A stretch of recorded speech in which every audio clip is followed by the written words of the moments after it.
And happy Thanksgiving to everybody.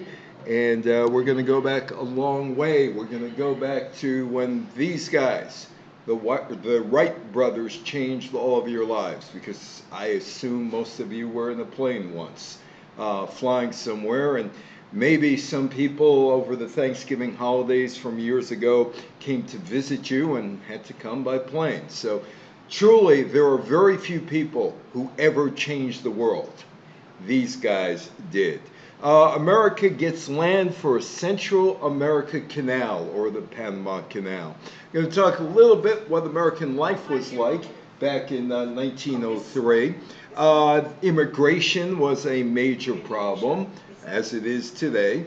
Racism was a major problem. Trust busting. Americans wanted big companies busted up. They didn't want to see what today would be Amazon, among others. They wanted it all busted up. People were worried about economies, and they felt that if you busted up a big company, that there would be competition, and that would lower prices. How many of you owned a Ford? Ford Motor Company starts in 1903. How many of you owned a motorcycle or knew somebody who owned a motorcycle? Well, Harley Davidson started in 1903. And how many of you, like today, if you're driving today, need windshield wipers?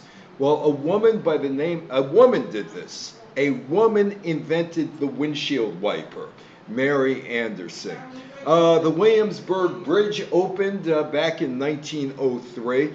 You can see this world is kind of somewhat modern. You might think not, because there wasn't much electricity, but a lot of things that you used in the world today, well, you could go back to 1903. The strange public slaying of an elephant by the name of Topsy, and Thomas Edison and his film company. How many of you enjoy The Wizard of Oz? The Wizard of Oz made its Broadway debut in 1903, and it's still enjoyed by people 121 years later. Baseball's World Series begins in 1903. How many of you have owned a teddy bear or have given a teddy bear to somebody? You have. Well, the teddy bear makes its appearance in 1903. And crayons. Crayons. How many of you bought crayons for your children or grandchildren? Crayola crayons begins in 1903, and that's the original box of Crayola crayons. It had 8 crayons. And do things go better with Coca-Cola? Apparently, maybe not, because Coca-Cola did have cocaine in its formula back in 1903. The pause that refreshes, well, that was Pepsi. Delicious and refreshing. Anyway, things go better with Coke, right? And Joseph Pulitzer establishes a journalism award. But we start with the Wright brothers. The Wright brothers changed everybody's lives. There's no question about it. There are just probably maybe 50 people or 100 people who ever lived that actually changed your life. And these guys did change people's lives. Who were the Wright brothers? Well, Wilbur Wright was born on April the 16th, 1867. His brother Orville was born on August the 19th, 1871.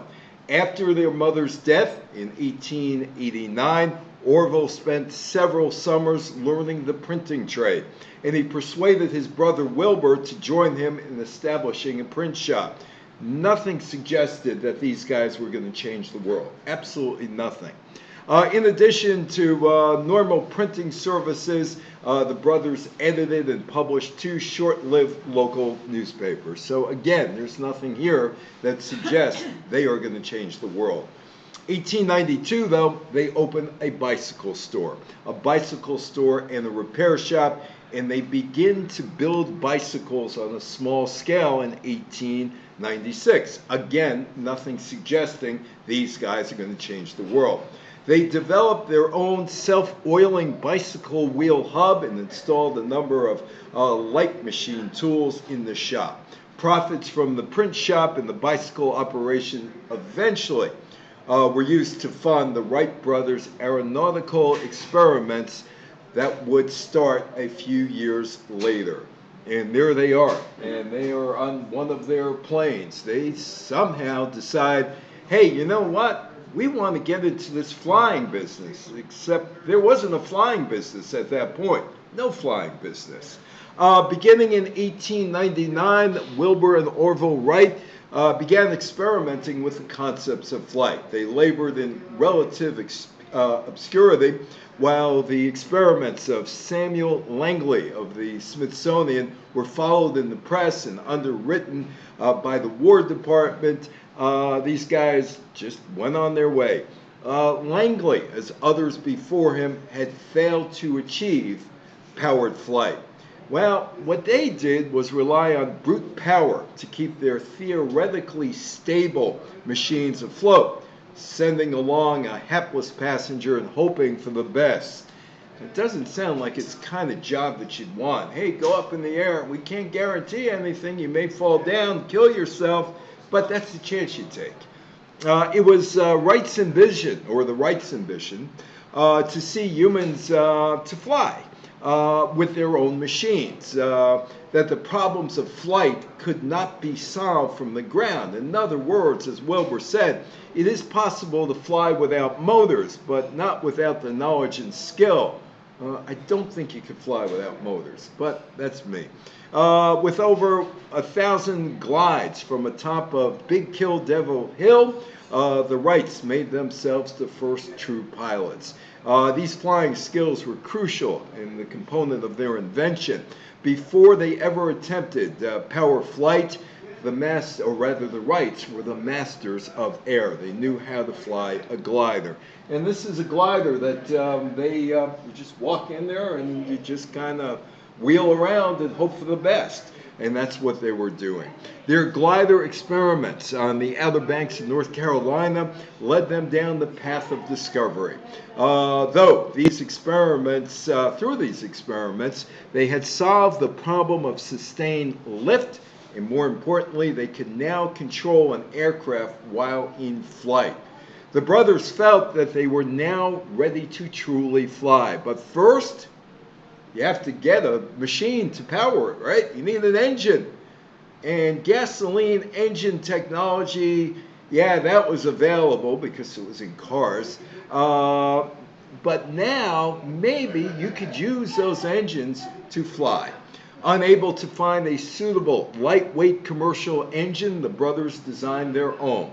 It was cruder, less powerful than Samuel Langley's, but the Wrights understood that relatively little power was needed with efficient lifting surfaces and propellers. But propellers aren't available, at least not yet. Scant relevant data could be derived from marine propeller theory.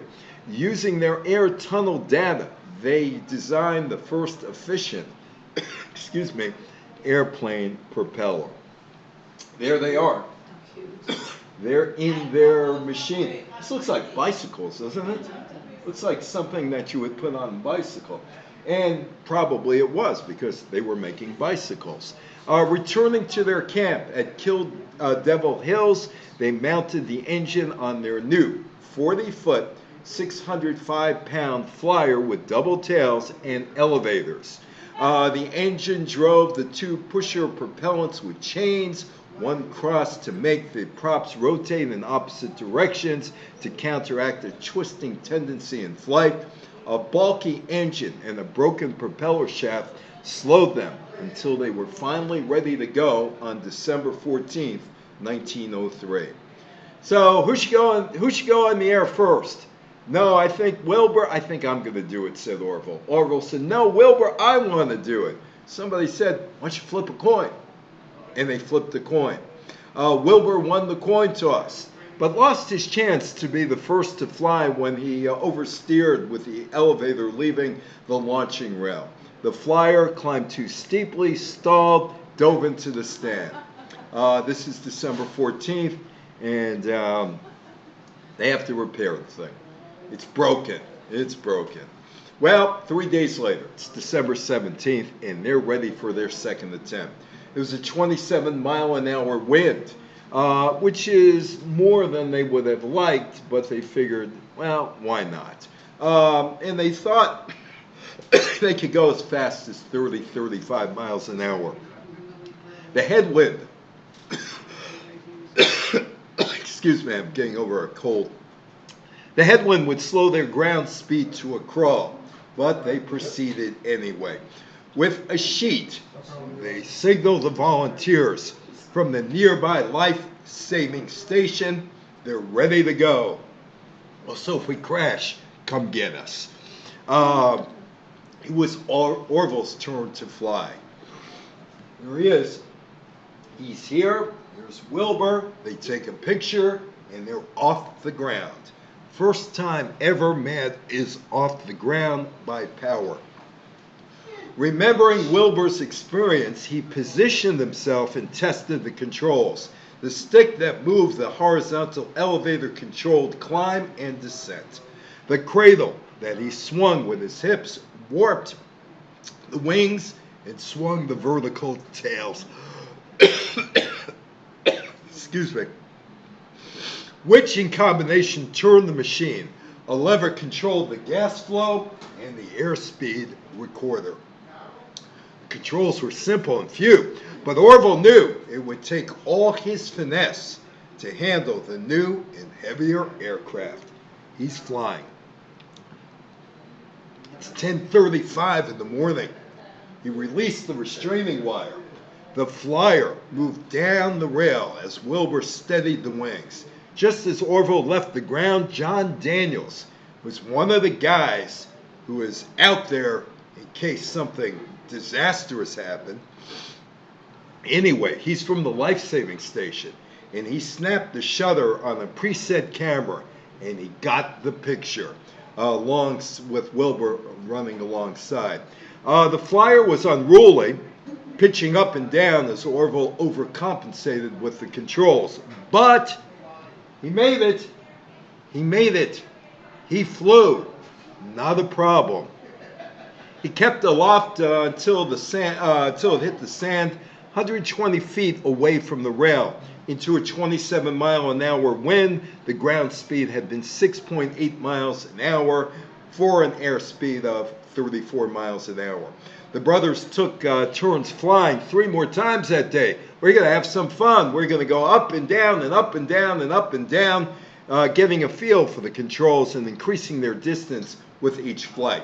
Wilbur's second flight, the fourth and the last of the day, went 852 feet in 59 seconds. Man could fly. The Wright machine had flown, but it would not fly again because after its last flight, there was a problem. It got caught by a gust of wind, rolled over, and was damaged. It was damaged. They couldn't repair it. Hey, we've been a success, but our plane isn't available to us anymore. With flying season over, the Wrights sent their father, Bishop Milton Wright, a matter-of-fact telegram reporting the modest numbers behind their achievement. The Wright brothers did all of their experimentation in secrecy. Only a few people knew that it was there. Just say no. Just say no. On December 27th, Octave Chanute invites Wilbur Wright to speak about his powered flights to the American Association of the Advancement of Science. On December 28th, said, no can do. Not going to tell you anything. You're not going to see anything. He said, we are giving no pictures nor descriptions of machine or methods at present. Anybody ever been to the Panama Canal? Cruise ship?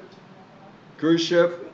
Yeah. No, then we went off the cruise ship onto a small ship all the way. Oh, so you went through. Yeah, I've spoken on cruise ships. I've been through the canal too many times to care anymore. First time it's nice. About the 40th time it's like, yeah, okay, I'll sleep through this one. I don't need to see it. But anyway, America is a global power. America wins the Spanish-American War. They get themselves Cuba. They buy Hawaii. They have Guam. They get Puerto Rico. And all of a sudden, the nation is a global power with territories here in the Atlantic, territories in the Pacific, Guam, Hawaii, Puerto Rico, Cuba, over here. And they need to get stuff back and forth. But you can't unless you go around South Africa, or rather South America. So they decide, the Americans, you know what? We really need this canal, and let's go ahead and try to build it. For decades before the construction of the Panama Canal, the British, the French, and the Americans were interested in building an interoceanic canal. The debate over where to build it across the Central American Isthmus, how to pay for it, and who would control it was a problem. Global trade implications were obvious. A canal would cut the Atlantic to Pacific voyage time by a third and eliminate a hazardous journey around the tip of South America. The rush of settlers to California and Oregon in the mid-19th century because of the gold rush and other land was the impetus for the U.S. desire to build an artificial waterway across Central America. In 1855, the United States completed a railroad across the Isthmus of Panama, but that wasn't Panama in those days. It was Colombia, which is another problem because Colombia is an independent nation, prompting various parties to propose canal building plans. Ulysses S. Grant, the President of the United States from 1869 to 1877, wants a canal. In 1869, he called for the construction of a canal connecting the Pacific and the Caribbean through the Isthmus of Panama, which was part of Colombia at that point, and sent 7 survey expeditions to explore the route between 1870 and 1875. Ultimately, the country of Colombia awarded the rights to build the canal to Ferdinand de Lesseps, the French entrepreneur who had completed the Suez Canal in 1869. Construction on the sea-level canal began in 1881, but inadequate planning, disease, particularly yellow fever. Yellow fever was a big deal among the workers, and financial problems drove Lesseps' company into bankruptcy. 3 years later, Philippe Jean Benoit Valerier, a former chief engineer of the canal works and a French citizen, acquired the assets of the defunct French company. By the turn of the century, sole possession of the Isthmian Canal became imperative to the United States, which had acquired an overseas empire at the end of the Spanish-American War with Guam, Philippines, Puerto Rico, and Cuba. They also have Hawaii, and sought the ability to move warships and commerce quickly between the Pacific and Atlantic Oceans. And here is a little statue to the Spanish-American War, and Cuba, Puerto Rico, Philippine Islands, Guam. Guam's not on there, actually, but those are the new territories. 1902, the United States authorized the purchase of the French Canal Company, pending a treaty with Colombia, which allocated funding for the canal's construction. In 1903, the Hay-Bonneau-Valerier Treaty was signed with Colombia, granting the U.S. use of the territory in exchange for financial compensation. The U.S. Senate ratified the treaty, but in Colombia, they began to say, hey, wait a minute, what are we getting out of this? If we do this, why are we doing it? And is it good for us? Well, they say no, because they begin to have a fear that they're going to lose their sovereignty. Well, you don't tell Teddy Roosevelt, the President of the United States, no. Remember, he said, speak softly and carry a big stick? The big stick is coming. In response, Roosevelt gave tacit approval for a Panamanian independence movement, which was engineered in large part by the canal on November 3rd. Somehow there's a vote on November 3rd, all of a sudden.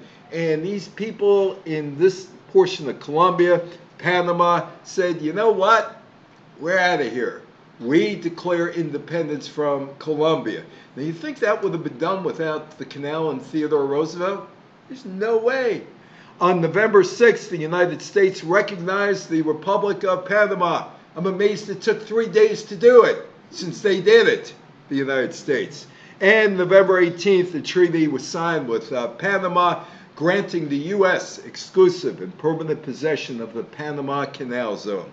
Roosevelt now had the land he needed to build that canal. The next part is, how do you build the canal? It would take a while for that. American life, that's the Lower East Side of Manhattan. What was American life like back in 1903? I would imagine for some of you, it would have been your grandparents' life that we're talking about here. Not your parents' life per se, probably your grandparents' life. My case, one of my grandparents was born in 1892. I'm not sure when he came over to the United States. I had a grandmother who was born in 1903 this year, grandfather born in 1900, and then a grandmother who was born in Prague in 1909 who came over here. So actually, I don't think this would have affected my grandparents because they weren't over here yet. Well, my grandmother was, but she was a baby. The average salary for a manufacturing job annually, $541 a year. About $19,400 today. A postage stamp costs 2 cents. It's about 72 cents today, which is roughly what you're paying for a postage stamp. A loaf of bread, 5 cents, $1.79 today. Pound of coffee, 13 cents. Be about $4.66 today. Women were employed as domestic servants, laundresses, and waitresses.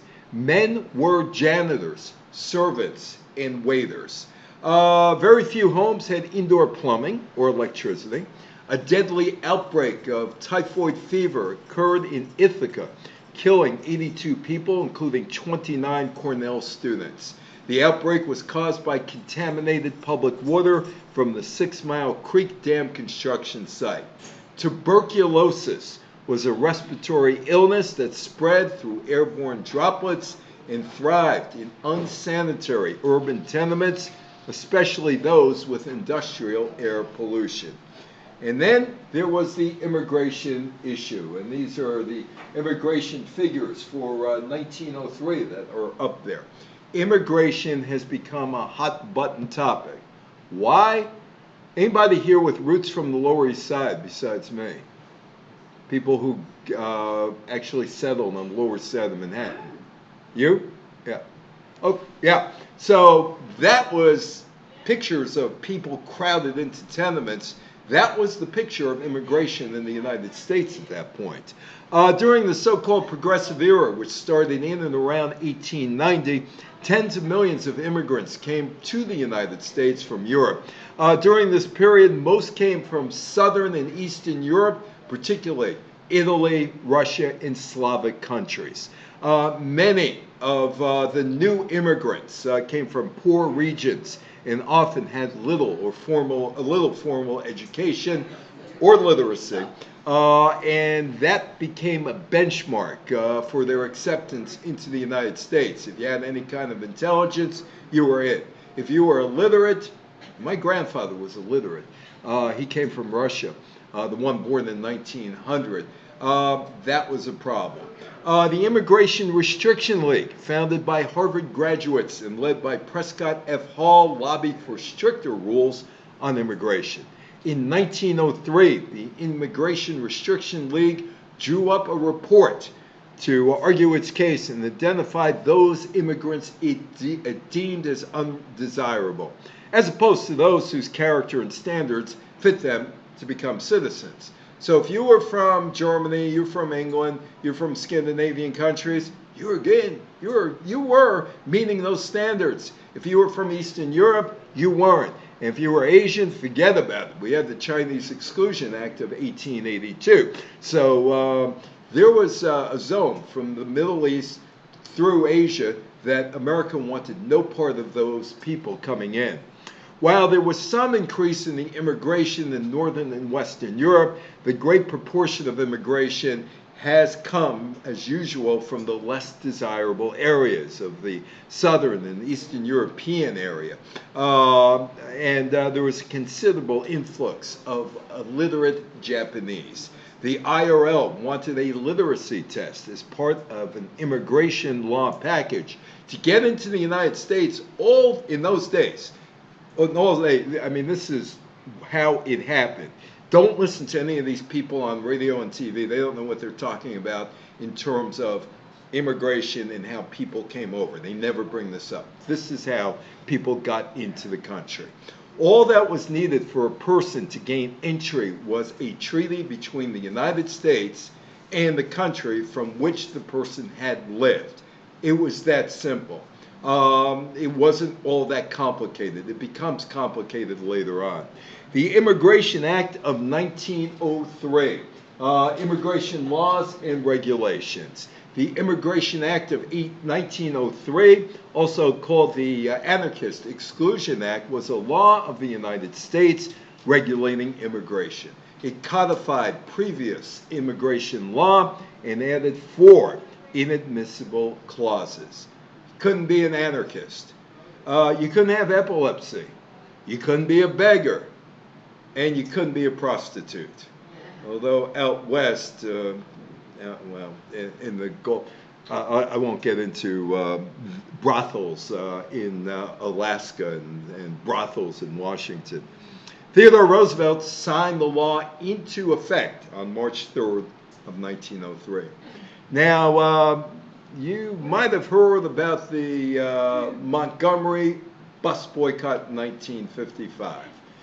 You might have heard about other boycotts going around in the 1960s, sit-ins and all that other stuff. But there was a streetcar boycott in 1903.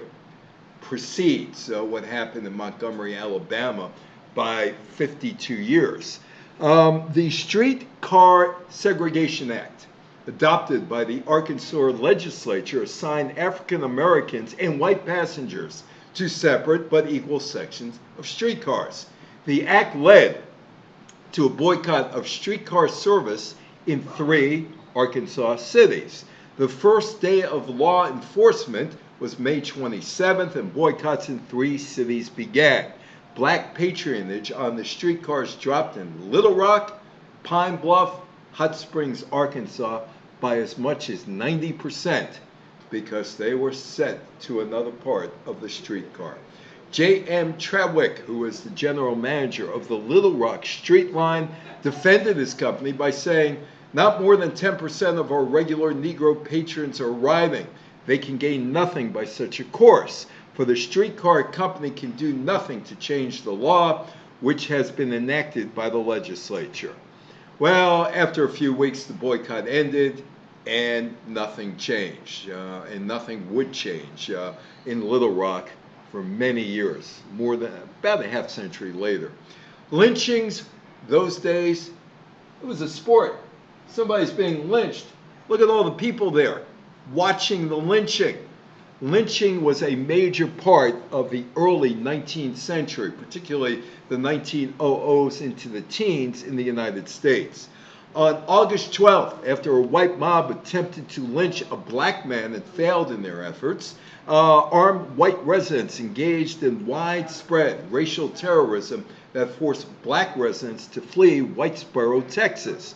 The mob went from house to house in the town's black neighborhood, destroying homes, beating black people inside, and ordering all of them to leave Whitesboro. Black people fled by train that night, with news sources reporting the outgoing trains on all roads were filled with black people. Whipped 17 Negroes since the assault by a Negro, Mrs. Blackman. All of the race had been warned to leave the city, but 17 refused to obey the order, and they were caught and frightfully beaten. A reign of terror exists there. That's a newspaper headline. A few days later, armed white men rounded up the few remaining black people in town, allegedly 17. The mob tied these 17 individuals to trees, whipped them mercilessly, ordering them again to leave town. Reports noted that after the conclusion of this violence, not a single black person remained in Whitesboro. The Expediting Act. Although the United States had officially passed the Sherman Act in 1890, the law was not typically enforced by the courts throughout the country. Most judges tended to side with business and corporations, and Americans are furious. They're absolutely furious. It is time to break up the big companies. And also time not to pay tariffs. Tariffs was another big thing at this time because of things like sugar. Sugar was more expensive than it should have been because of tariffs.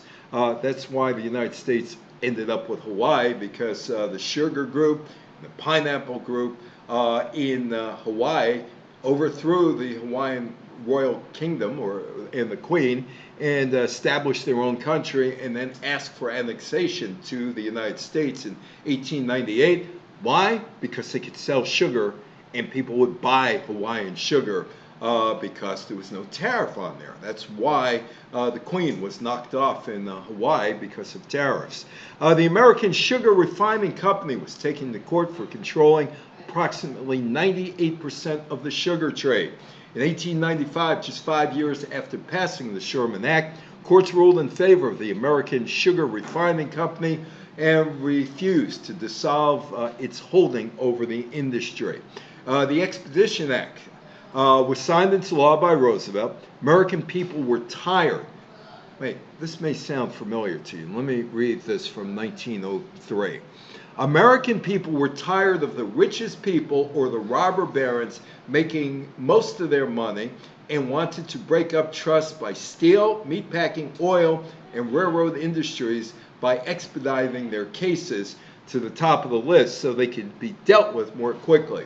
The law did this by allowing certain government suits to be appealed directly to the Supreme Court, bypassing circuit courts of appeals. So you have a situation in 1903 where people are really mad at rich people, extremely mad at rich people.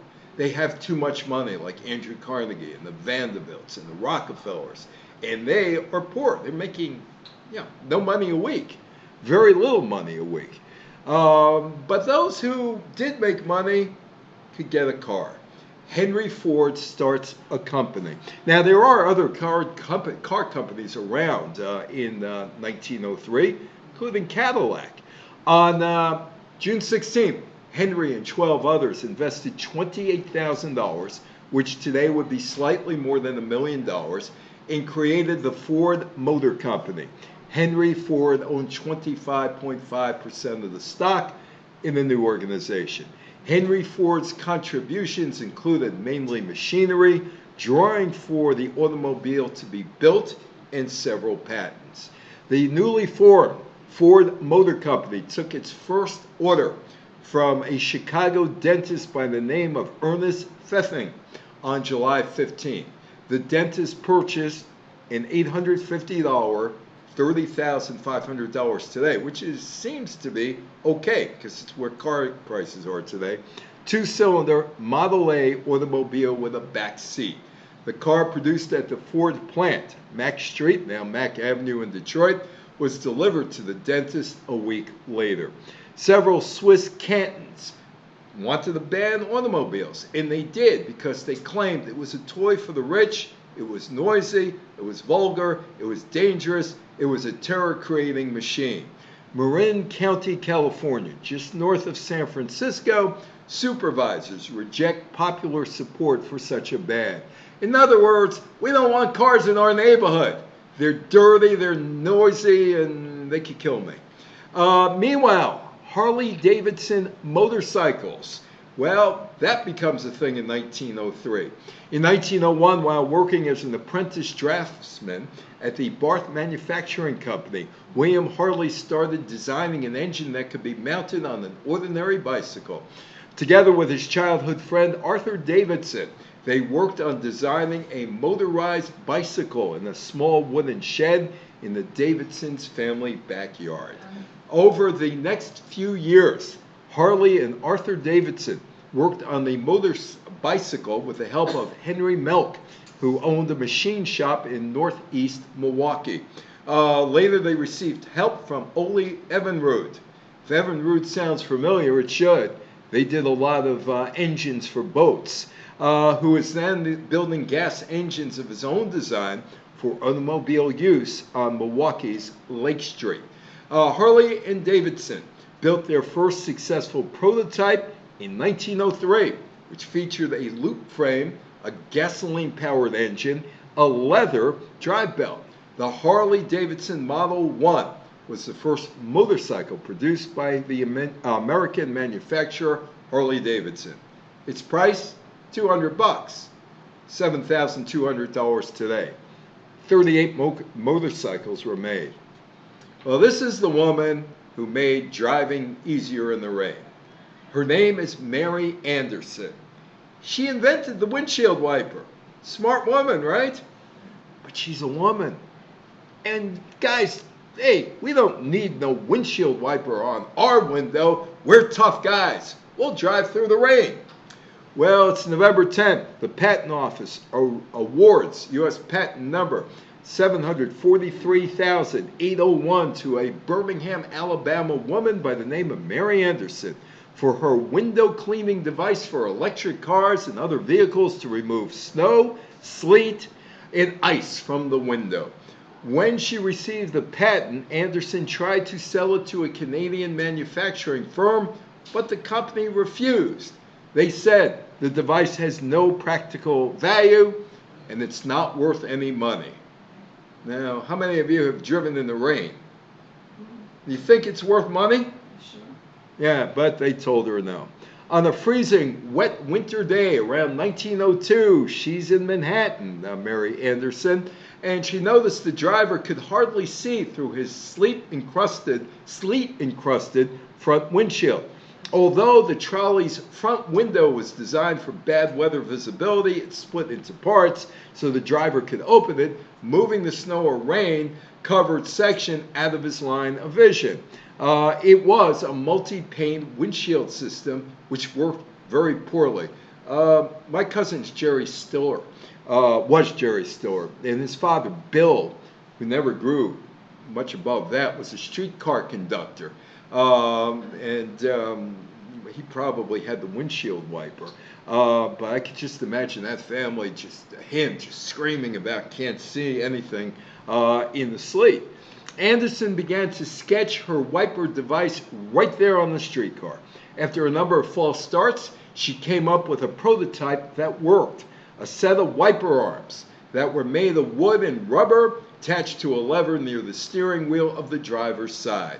When the driver pulled the lever, she dragged the spring-loaded arm across the window back and forth, clearing away raindrops, snowflakes, and other debris. When the winter was over, Anderson's wipers could be removed and stored until the next year. It was stored for quite a while. Williamsburg Bridge. How many of you drove over the Williamsburg Bridge in the 80s and 90s and thought you were going to fall through? That bridge was in really, really bad shape back then. Really bad shape. It was originally known as the East River Bridge. Williamsburg Bridge was 7,308 feet long. It was the longest suspension bridge when it opened on December 20th. Legislation to incorporate the East River Bridge Company was introduced to the New York State Legislature in January 1892. Now, the company wanted to build a suspension bridge across the East River from Manhattan, which was part of New York City, to another city. Anybody here from Brooklyn? So you know that was a separate city once. Brooklyn was a separate city until They made 18... fun. Every place I went, Yeah. everybody made fun of Brooklyn. Brooklyn. Toity-toit and Toit Street. Anyway, Brooklyn, which was a separate city until 1898. And if Brooklyn was still a separate city, it would be the third largest city in the United States, behind Los Angeles and Chicago. There were numerous problems in the construction, causing delays. The span cost about $11 million, which would be almost $300 million today, which would be a bargain. Now, Thomas Edison was making films. And this is a film that was very controversial. It is called The Electrocution of Topsy. And Edison was not there when this elephant was killed. But people blamed him for this elephant being killed because his company caught it on film. Topsy the elephant gained notoriety in America as part of the Four Paws Circus when she killed a spectator in 1902 and was subsequently sold to Luna Park in Brooklyn. You remember Luna Park? Yes. Coney Island, right? After this, her reputation worsened, partly because of her alcoholic handler and the decision of her owners, Frederick Thompson and Elmer Dundee, to exploit her for public relations purposes. Luna's owners came up with a publicity stunt to get rid of her, while at the same time advertising the May opening of New Luna Park, which opened that May 1903. They decided charging admission to the public execution of an elephant would get them the attention the park needed. It worked. People bought tickets to see the elephant killed. The electrocution of Topsy. The original plan was to hang her at the park, and that was stopped by the SPCA. Instead, they decided to electrocute her, which they did in front of the press in a camera crew from Edison Manufacturing Movie Company, and they filmed the incident. Possibly the first filmed death of an animal on January the 4th. There was a story that Thomas Edison had ordered the elephant electrocuted in order to prove the danger of alternating current electricity during the current wars, which took place 10 years earlier. That was false. And it happened 10 years before the death of Topsy, and he was never at Luna Park. So how many of you like The Wizard of Oz? How many of you like The Wizard of Oz? We're off to see The Wizard. Well, The Wizard of Oz book came out in 1900. 1902, the play, The Wizard of Oz, started in Chicago, and they cleaned it up, and it premieres on Broadway. It is January 21st. The Wizard of Oz opened on Broadway at the brand new Majestic Theater on Columbus Circle, or in Columbus Circle. In 1900, F. Frank Baum's book, The Wonderful Wizard of Oz, was published. In the summer of 1901, Baum, with The Wizard of Oz illustrator W.W. Denslow and composer Paul Tietjens, began plans for producing The Wizard of Oz on stage. Baum wrote an operatic-style libretto, quite faithful to the original book. Tietjens began writing the music to Baum's lyrics, and Denslow began to ponder designs and network with his theater friends to find a producer. The Wizard of Oz opened on June 16, 1902 at the Grand Opera House in Chicago. It was a huge summer hit. After playing 12 weeks, it set out on tour of the upper Midwest, then returned to Chicago for a few more weeks.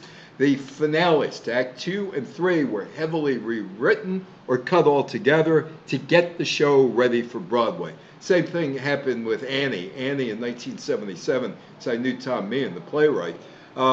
They were in Washington Kennedy Center, and it was being performed, and Mike Nichols, who invested a lot of money into the production, said, it's not Broadway ready. You got to totally rewrite it. And they did, and they got to Broadway, and Annie was Annie. Same thing happened here. The show was a smash. After 9 months on Broadway, Wizard was ready to hit the road. In September, the first of the national tours went out, soon followed by a second, and Wizard of Oz has never left our consciousness since then. Any New York Yankees fans here? Yeah, you are a New York Yankees fan. You were a Brooklyn Dodgers fan, right? And you've been Until they moved. You've been in mourning since 1957. Ever have another baseball team that you gave your love to? Nope. New York Highlanders. Today's New York Yankees. On January 9th, Frank Farrell and Bill Devery purchased the defunct Baltimore franchise of the American League for about $18,000, $645,000 today. The Yankees baseball team today might be worth $7 billion, and then moved the team to Manhattan. On March 12th, the New York franchise is approved as a member of the American League. The team will play in a hastily constructed all-wood park on 168th Street and Broadway. Because of the site, one of the highest spots in Manhattan, the club would become known as the Highlanders and their home field, Hilltop Park. Baseball's World Series begins. It was founded by Barney Dreyfuss, who was the owner of the Pittsburgh Pirates. After 2 years of battling each other over baseball players, the established National League and the upstart American League signed a peace deal before the 1903 season. They did not, however, make arrangements for a postseason series. It wasn't until August, with the Boston Pilgrims, or the Boston Americans, and the Pittsburgh Pirates well in front of the standings of their respective leagues, that the owners agreed to a so-called World Championship Series best-of-9 format. In Boston, on October 1st, the Pittsburgh Pirates beat the Boston Pilgrims, or Americans, 7-3 in the first professional World Series game. Most teams did not have formal names at the time, and the Pilgrims might have only been used in a newspaper story. Boston won the series 5-3. So anybody give a teddy bear out to one of their kids or grandkids for a present? The teddy bear. The teddy bear is first sold in 1903. It's February 15th. Toy store owner and inventor Morris Mitchtom placed 2 stuffed bears in the shop window, advertising them as teddy bears. Mitchtom had earlier petitioned Theodore Roosevelt for permission to use his nickname Teddy. And he said, sure, why not? Why not? It's not going to go anywhere anyway. Well, he was wrong. Other toy manufacturers began turning out copies of Mitchtom's stuffed bears, the teddy bear. Reports differ as to the exact details of the inspiration behind the teddy bear, but it was thought while hunting in Mississippi in 1902, Roosevelt came upon an old injured black bear that his guides had tied to a tree. While some reports claim Roosevelt shot the bear out of pity for his suffering, others insisted he set the bear free. Political cartoonists later portrayed the bear as a cub, implying that under the tough, outdoorsy, macho image of Roosevelt lay a much softer, sensitive interior. Morris and Rose Mitchtom founded the Ideal Novelty and Toy Company in Brooklyn after they invented the teddy bear. Ideal Toys. Did you ever hear of Ideal Toys? Yeah. Teddy Roosevelt thought the bear doll, a toy, would never catch on. Crayola crayons. How many of you used a crayon in your life? Everybody in here probably used a crayon. Crayola crayons make their debut. Crayola didn't invent the crayon. The modern crayon originated in Europe, initially made from a mixture of charcoal and oil, later replaced by powdered pigments. Wax was later substituted for oil, making the stick sturdier and easier to handle. In 1902, Crayola crayons were invented by cousins Edwin Binney and C. Harold Smith, the founder of Binney and Smith Company of Easton, Pennsylvania. It would soon be offered for sale in 1903. Now, the original Crayola box contained 8 colors: red, orange, yellow, green, blue, violet, brown, and black. It sold for a nickel. Today, that nickel's worth $1.79. Things go better with Coke. Well, do they go better with Coke? Well, Coca-Cola actually had Coke in it. Coca-Cola was named for its 2 principal drug ingredients: coca leaf from Peru contained cocaine, and coconut from Ghana, and that contained caffeine. The original Coca-Cola formula had a very small amount of cocaine in a 6-ounce drink, about 4.3 milligrams. Coca-Cola officials claim the formula never contained cocaine, but would be okay because cocaine was a legal drug in 1903. Coca-Cola addicts started attracting the law in 1902. The Virginia legislature was considering a ban on Coca-Cola because a doctor claimed a patient of his was driven to suicide by drinking the stuff. Other cases of death due to the Coca-Cola habit were reported, but an investigation by the company, of course, found that all victims were mixing alcohol and other drugs into their Coke bottles. There are drinks that you mix alcohol and Coke today, Coca-Cola today. Maybe Coke too in some cases. I wouldn't know about that. By late 1903, Coca-Cola had switched to decoconized coca leaves from which the cocaine had already been extracted, therefore castrating the featured ingredient of its formula. It was a terrible risk, but it was one the company had to take. The public went right along guzzling down the new stuff at record rates and rotting out teeth, the way I could tell you that my teeth were rotted out by drinking Coca-Cola. That is Pulitzer, Joseph Pulitzer, and the Pulitzer Prize. Joseph Pulitzer's proposal to establish a school of journalism at Columbia University was accepted by the university trustees. Pulitzer was the publisher of the New York World. He first proposed to the school in the early 1890s, do this. He wanted to establish the school to elevate journalism as a profession and to use his wealth for good cause. Back in the day, it was the yellow journalism day that the New York World operated in, and anything was okay in those newspapers back then. Pulitzer chose Columbia University because it was located in the news publishing capital and had a school of mines. I don't know what mines have to do with newspapers, but Pulitzer offered $2 million, nearly $72 million today, to build a building for the school, which he would dedicate to his daughter Lucille. The remaining funds would be invested and used to pay instructors and award annual prizes in journalism. So did you realize how much of 1903 that you carry into today? A lot. A lot happened in 1903 that you have used throughout your entire lives, led by these guys, Orville and Wilbur Wright. The Wrights in 1904 and 1905 built and flew 2 more aircraft from Huffman Prairie, a pasture near Dayton, Ohio. They continued to improve the design of their machine during these years, gaining skill and confidence in the air. By October 1905, the brothers could remain aloft for up to 39 minutes at a time. They did circles and other maneuvers in the sky.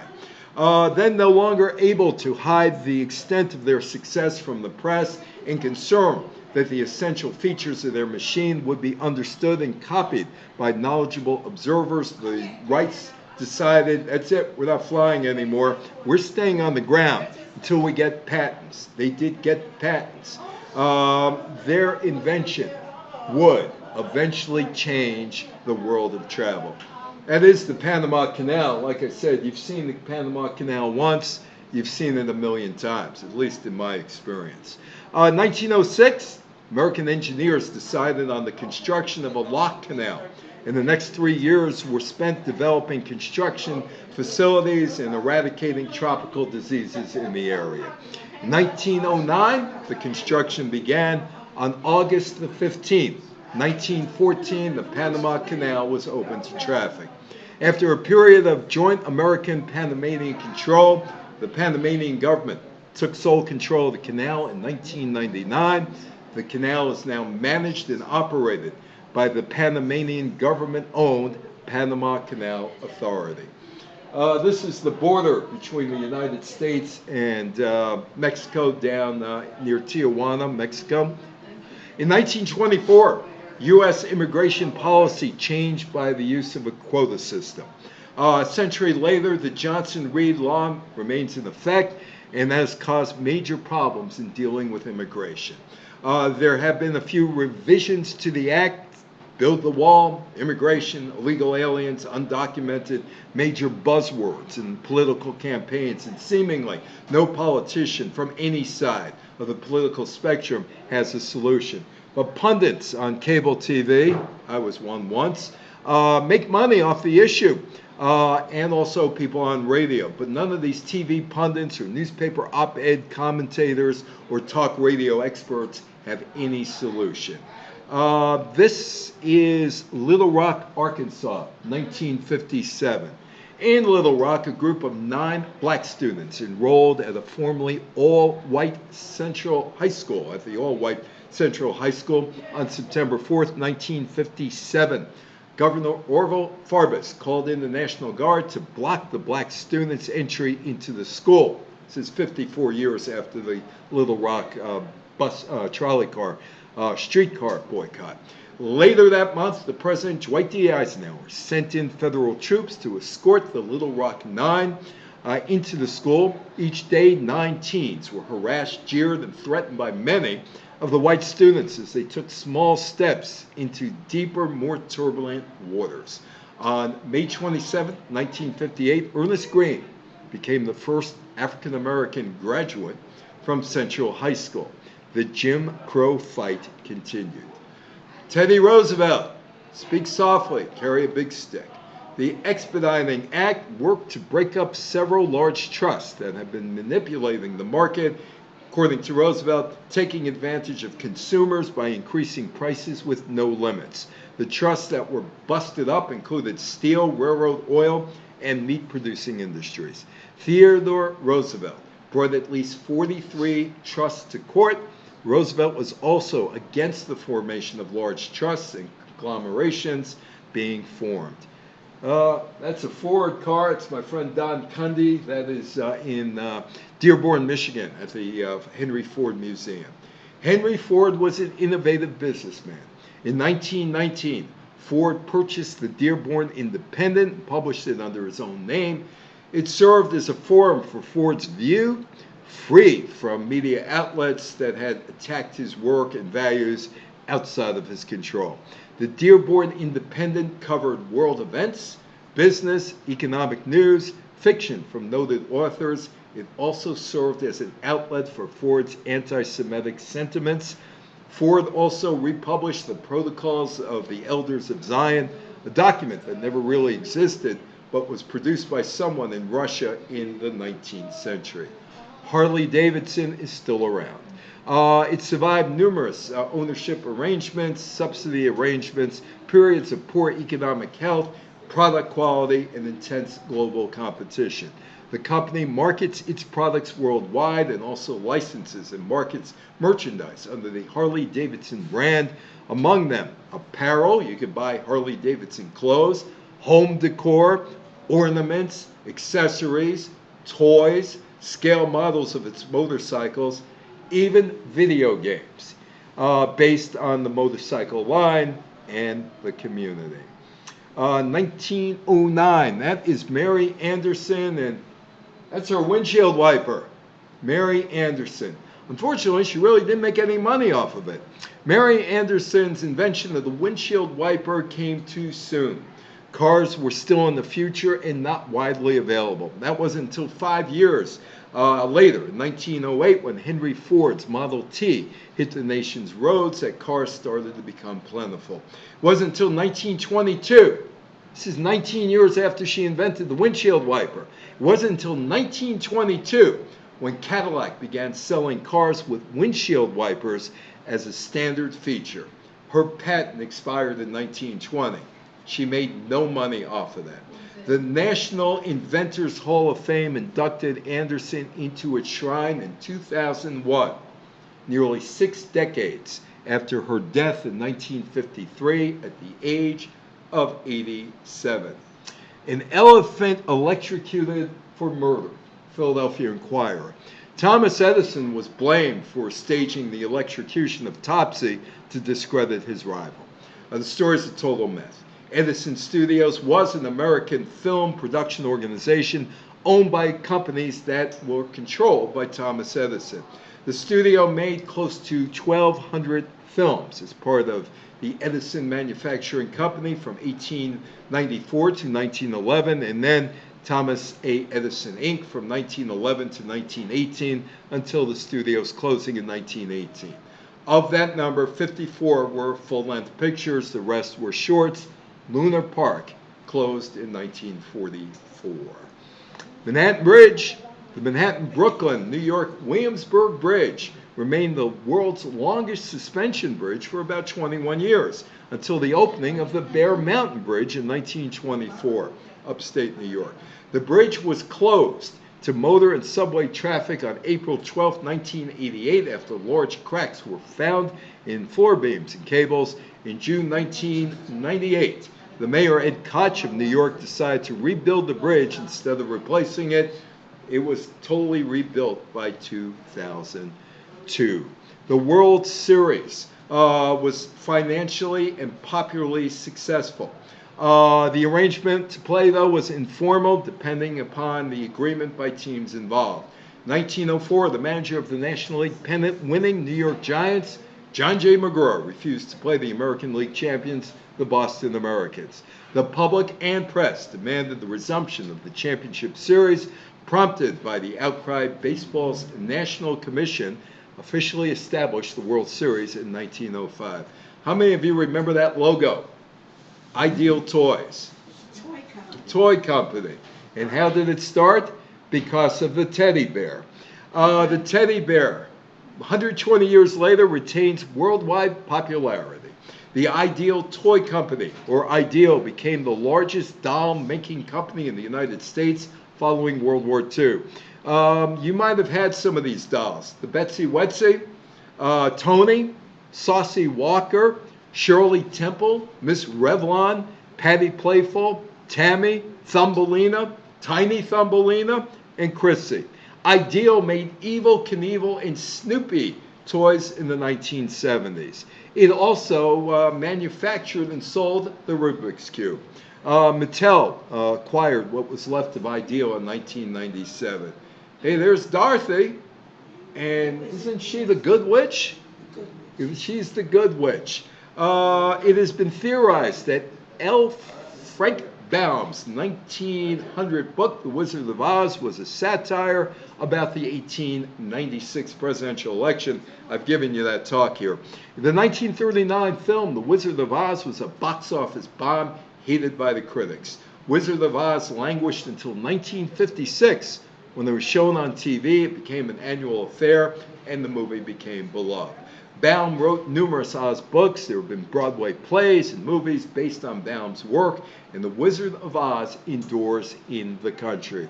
This is me about 35 years ago interviewing Sparky Lyle in the New York Yankees clubhouse. It is generally accepted that the New York Highlanders owners changed the name of the team to the New York Yankees in 1913. A 1943 history of the franchise credited sports editor Jim Price of the New York Press as the first to refer to the team as the Yankees. No official announcement of the name change was ever made. The Yankees franchise is worth billions of dollars. Some economists think it's about $7.1 billion. That's what the business is worth today. Of course, the baseball team is only worth what somebody will pay for it, even if the team transcends baseball and is a global brand. Hey, that's my granddaughter's crayon collection. When she comes to my house, that is her crayon collection. Crayola crayons. Crayola crayons have grown from 8 basic colors to 120 in the Crayola color wheel. The names have evolved as well to include colors like denim, screaming green, dandelion, razzle dazzle rose. Crayola manufactures over 3 billion crayons a year, made from wax and color pigment. How many of you remember when Coca-Cola decided to kill their business by switching the formula to New Coke?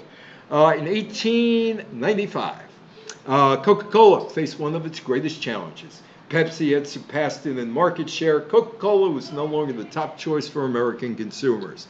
Coca-Cola changed its formula, rebranded its product as New Coke. The reaction from consumers, and I had a basement filled with Coke, so it ran out. I was hoarding Coca-Cola back then.